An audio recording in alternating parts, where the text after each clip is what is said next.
Hello, today is Wednesday, December 11th, day 432 since October 7th of last year, and the attacks of Hamas were committed and more than 200 hostages were taken, and the brutalities against Gaza began, and the entire Middle East seemingly has since exploded. Tomorrow we will summarize all that's happened in the past week. Again, this is the voice of Fayelle, Ewuakye, the communications coordinator at CMEP.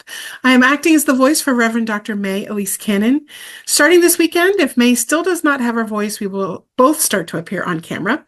But these are her words summarizing what's happened today, this 432nd day of war and devastation. In Gaza, starvation still looms, winter cold has begun to set in, and misery abounds. Humanitarian aid to northern Gaza has largely been blocked for the past 66 days, the UN said, adding that this has left between 65,000 and 75,000 Palestinians without access to food, water, electricity, or health care. Dozens of wounded patients in hospitals in North Gaza are at risk of dying because of a lack of food and water, local health authorities say.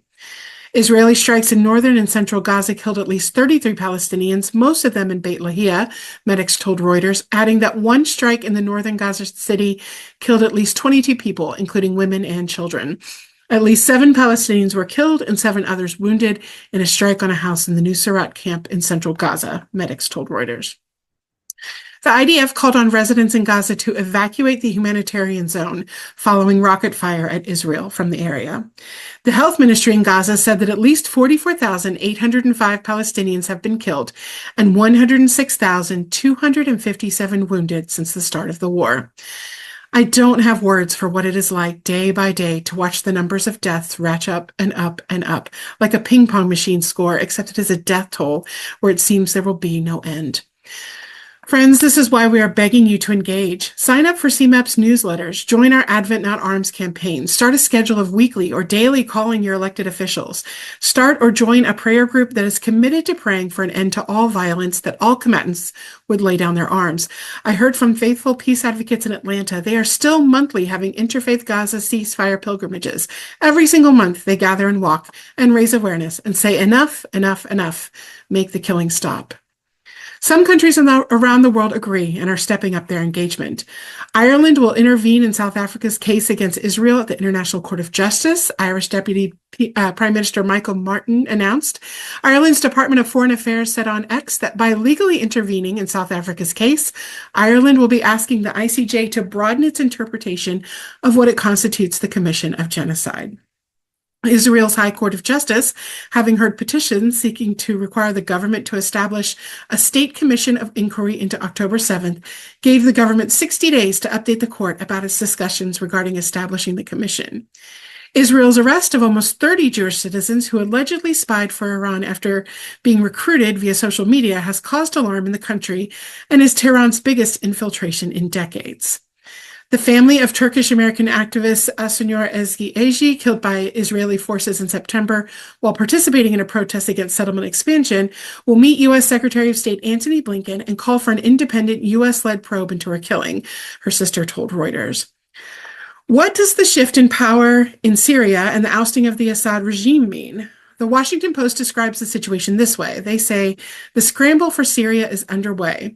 Days after President Bashar Assad quit the country in the face of triumphant rebel forces, foreign powers are jockeying for control. Israel has exploited the security vacuum to cross the disputed borders of the occupied Golan Heights to seize Syrian military positions. The United States, while taking a largely hands-off approach, has enabled an allied militia in Syria's northeast to move into areas once held by Assad and Iranian-backed groups. Turkish-backed rebel forces in Syria's northwest have pushed into territory once garrisoned by Kurdish fighters aligned with the United States. Russia, which a decade ago rushed thousands of troops into the country to save Assad, has apparently evacuated some inland bases as it tries to hold on to its pivotal Tartus naval facility on the Mediterranean. Iran's supreme leader Ayatollah Khamenei today said that the overthrow of Assad was mainly planned in the command rooms of America and Israel. The Prime Minister of Syria's new transitional government said yesterday it is time for people to enjoy stability and calm following the overthrow of Bashar al-Assad's regime. Mohammed al-Bashir chaired a meeting in Damascus yesterday, attended by members of his new government and Assad's former cabinet to discuss the transfer of power. Russia is providing sanctuary to Assad, Russia's deputy foreign minister told NBC News yesterday. The rebel alliance that overthrew Assad has vowed to punish senior officials of the previous regime responsible for atrocities, but said rank-and-file conscripted soldiers would receive amnesty. Israel yesterday said it had conducted around 480 strikes across Syria over the past 2 days, hitting most of Syria's strategic weapons stockpiles and attacking Syria's naval fleet.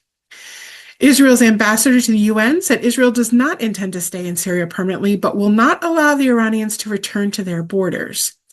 The United States would recognize and fully support a future Syrian government that results from an inclusive and transparent process, Secretary of State Antony Blinken said yesterday. Meanwhile, Secretary Blinken has been actively at work on Middle East issues. On December 10th, he had a call with Jordanian Foreign Minister Safadi, with whom CMEP has a close relationship, to discuss the ongoing happenings in Syria, in addition to the need to conclude a ceasefire in Gaza that also secures the release of all hostages. These are the U.S. talking points from Blinken. The U.S. supports an accountable and representative Syrian government chosen by the Syrian people, the importance of protecting civilians, facilitating the flow of humanitarian assistance, preventing Syria from being used as a base for terrorism or posing a threat to its neighbors, and ensuring that any chemical weapons stockpiles are secured and safely restored. White House National Security Advisor Jake Sullivan is expected to travel to Israel, Egypt, and Qatar this week in a final attempt to reach a hostage release and ceasefire deal before President-elect Trump's inauguration, sources told Axios. Today, Dr. Youssef Kamal Al-Khoury shared an Advent devotional in Red Letter Christians. Dr. Al-Khoury is an assistant professor of biblical studies at Bethlehem Bible College.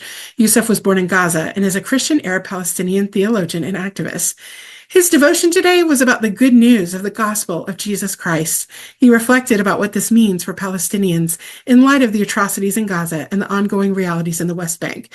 And this is how he concluded his devotion.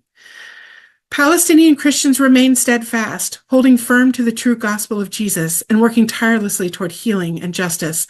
They take Jesus seriously, following his example of prophetic resistance against injustice.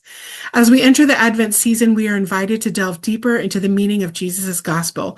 It counters the imperial gospel of power and domination with a message rooted in justice and love. The true good news of the season is that God is with the weeping parents and children of Gaza and Palestine and every place where injustice exists. In this season, we remember that God is with the meek and the oppressed, that even God becomes one of them. This is the message of hope this Advent season. Jesus, the Prince of Peace, becomes one of us and enters into all of the places where injustice exists. God with us, bringing the good news of hope, justice, and love. May this be an encouragement to you today. Amen.